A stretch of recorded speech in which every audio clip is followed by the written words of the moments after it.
Ovo je 12. dio video lekcija Upoznajmo nuđ.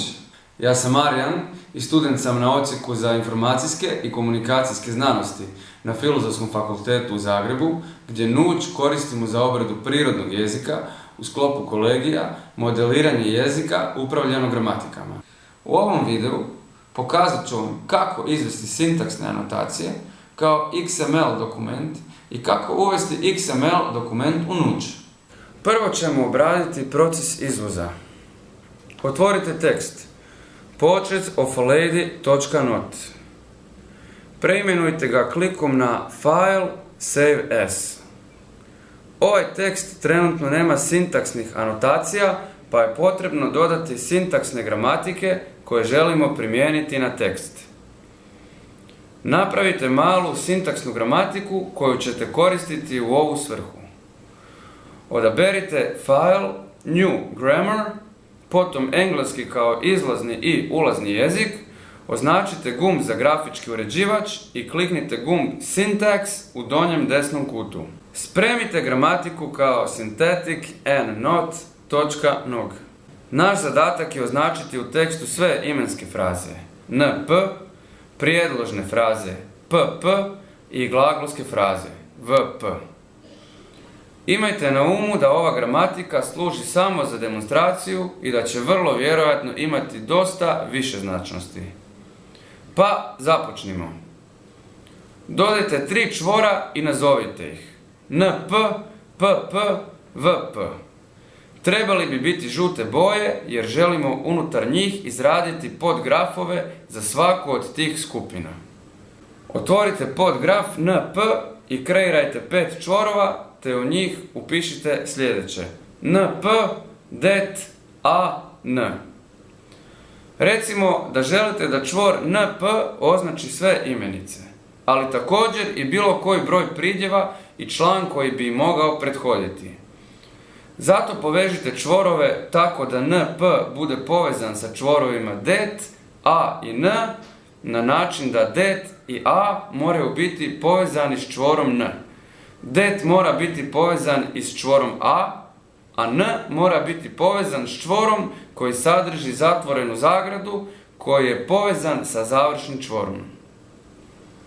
Potom napravite petlju za čvor a, odnosno povežite ga sa samim sobom jer želimo prepoznavati više od jednog pridjeva koji prethodi imenici.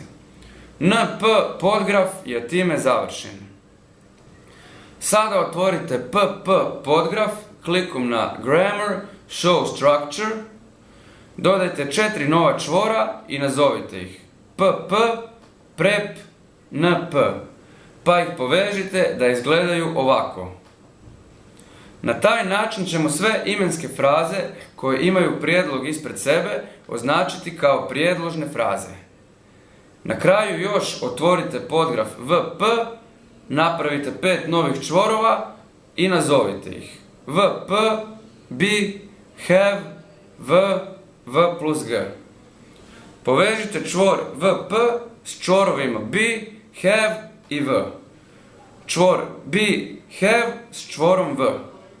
Čvor v sa čvorom v plus g i čvorom sa zatvorenom zagradom. Trebali biste imati gramatiku koja izgleda ovako.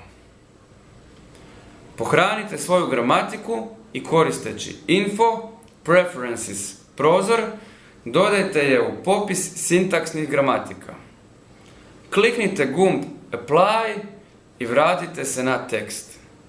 Ponovite lingvističku analizu, dakle odaberite tekst, Linguistic Analysis, kada je izvršena, spremite svoje rezultate, a potom odaberite tekst, Export, Annotated text as an XML document. Nuđ će vas obavijestiti gdje je spremio rezultate. Otiđite u taj direktorij i primijetite da nuđ koristi nekoliko ekstenzija za vašu datoteku. Odaberite samo XML, a ostale obrišite. Potom otvorite dokument i primijetite čvorove NP, PP i VP u njemu. Vaše rezultate možete učiniti čitljivijima ako stavite svaku frazu u novi red.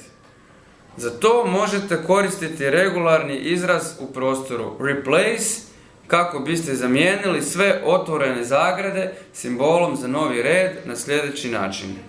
I to je to. Vaša prva anotirana XML datoteka je spremna za korištenje. Sada zamislite obrnutu situaciju. Imate XML datoteku s odgovarajućim oznakama i želite je uvesti u Nuđ. Evo kako ćemo to napraviti. Otvorite Nuđ i odaberite File, Open Text. U donjem desnom kutu, iznad gumba Open i Cancel, stoji Nuđev gumb Tekst. Kliknite na strelicu prema dolje na ovom gumbu i promijenite u opciju Import Text. Pronađite datoteku import xml.text na popisu datoteka. Promijenite joj ekstenziju na samo .xml i otvorite je. U prozoru Import Text odaberite jezik engleski i označite posljednju opciju u trećem odjeljku XML Text Notes. U polje pored upišite S. To će reći Nuđu koje blokove tekstualnih podataka želite procesuirati. Čvorove koje ne specificirate, Nuđ će jednostavno ignorirati. Sad možete kliknuti gumb OK. XML tekst će se sada pojaviti kao .not text. Označite opciju Show Text Annotation Structure kako biste vidjeli anotacije koje su također prebačene u Nuđ. Primijetite zelenu liniju koja se pruža cijelom rečenicom. Nuđ je preveo nazive XML oznaka kako bi napravio te sintaksne anotacije. To čini za sve XML oznake unutar blokova podataka koje ste odabrali za procesuiranje. Izuzetak ovom pravilu je specijalna XML oznaka LU. Ta oznaka označava lingvističku jedinicu, pa je Nuđ vidi kao atomsku lingvističku jedinicu. Ono što svaka LU oznaka zahtjeva je svojstvo kategorije, dok su sva ostala svojstva leme opcionalna. Informacije definirane unutar LU oznaka vidljive su crnom bojom ispod svake riječi u tekstu. Ova sposobnost Nuđa da uvozi XML oznake kao Nuđ leksičke ili sintaksne oznake dopušta Nuđu da analizira tekstove koji su obrađeni i nekim drugim aplikacijama. Ovime zaključujemo naše video putovanje kroz Nuđ. Nadamo se da će vam pomoći u vašoj samostalnoj računalnoj obradi prirodnog jezika. Pozdrav i sretno!